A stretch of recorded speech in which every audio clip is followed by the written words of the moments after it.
Hello everyone, তোমরা সবাই কেমন আছো? আশা করছি সকলেই ভালো আছো। আমিও ভালো আছি। তাই আজকে তোমাদের সাথে শেয়ার করতে চলে এলাম পটল আলু দিয়ে পনিরের তরকারি।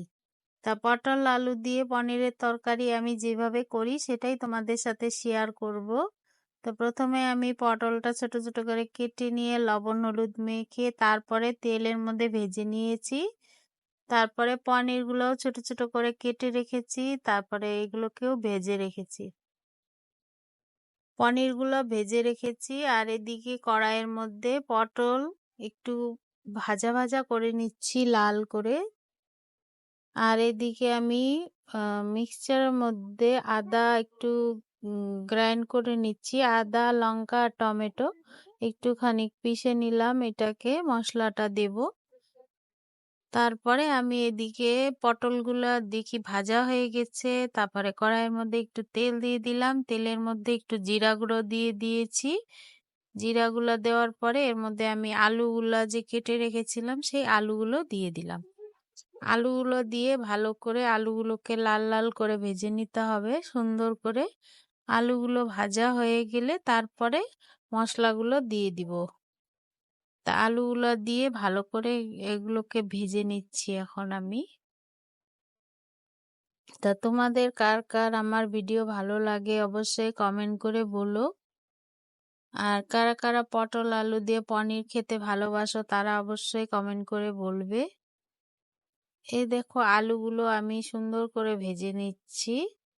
আলুগুলো ভাজা হয়ে গেলে তারপরে আমি যে মশলাটা বেটে রেখেছিলাম সেগুলো দিয়ে দিব। আলুর মধ্যে একটু সামান্য লবণ দিয়ে দিলাম, লবণ দিয়ে আলুগুলোকে ভেজে নিয়েছি ভালো করে। আর যে মশলাগুলো বেটে রেখেছিলাম সেই মশলাগুলো দিয়ে আলুগুলোকে কষিয়ে নিতে হবে ভালো করে। তাই পটল আলুটা যেহেতু নিরামিষ সেই জন্য আদা বাটা লঙ্কা বাটা টমেটো বাটা দিয়েছি। আর এর মধ্যে এখন আমি উপর দিয়ে দিয়ে দিব জিরার গুঁড়ো আর ধনিয়ার গুঁড়ো আর হচ্ছে লাল লঙ্কার গুঁড়ো আর হলুদের গুঁড়ো। এগুলো দিয়ে ভালো করে নাড়াচাড়া করে ভালো করে মিশিয়ে নিতে হবে আর ভালো করে কষিয়ে নিতে হবে যাতে মশলার গন্ধটা না থাকে। তেলের মধ্যে ভালো করে মশলাগুলোকে কষিয়ে নিচ্ছি আমি।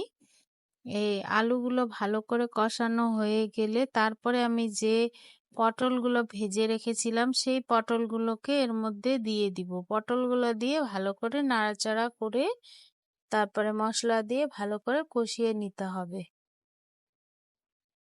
এই দেখো আমার মশলাগুলো ভালো করে ভাজা হয়ে গেছে।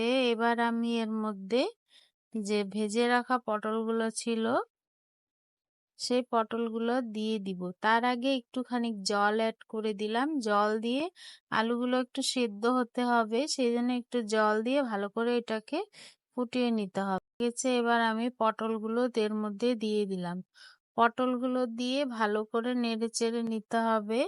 আর ভালো করে কষা হয়ে গেলে পটলের মধ্যে ভালো করে মশলাগুলো একটু লেগে লেগে গেছে। এবার আমি এর মধ্যে একটু জল দিয়ে দিব, জল দিয়ে ভালো করে পটলগুলোকে ভালো করে নাড়িয়ে নিতে হবে।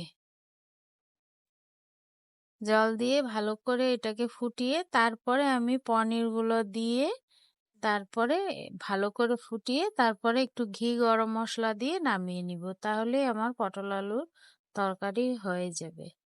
তা তোমরা কিভাবে পটল আলুর তরকারি রান্না করো অবশ্যই কমেন্ট করে বলো। আর যারা যারা খেতে ভালোবাসো তারা অবশ্যই কমেন্ট করে বলো। এই ছিল আজকের আমার ভিডিও। তোমাদের যদি ভালো লাগে অবশ্যই লাইক করে দিও, কমেন্ট করে দিও আর শেয়ার করে দিও। আর আমার ভিডিও যদি ভালো লাগে তাহলে অবশ্যই তোমরা আমার চ্যানেলকে সাবস্ক্রাইব করে নিতে পারো। সাবস্ক্রাইব করে নিলে সবার প্রথমে তোমাদের কাছে আমার ভিডিও নোটিফিকেশন চলে যাবে। তা ঠিক আছে, আবার দেখা হবে নেক্সট ভিডিওতে। ওকে, বাই বাই।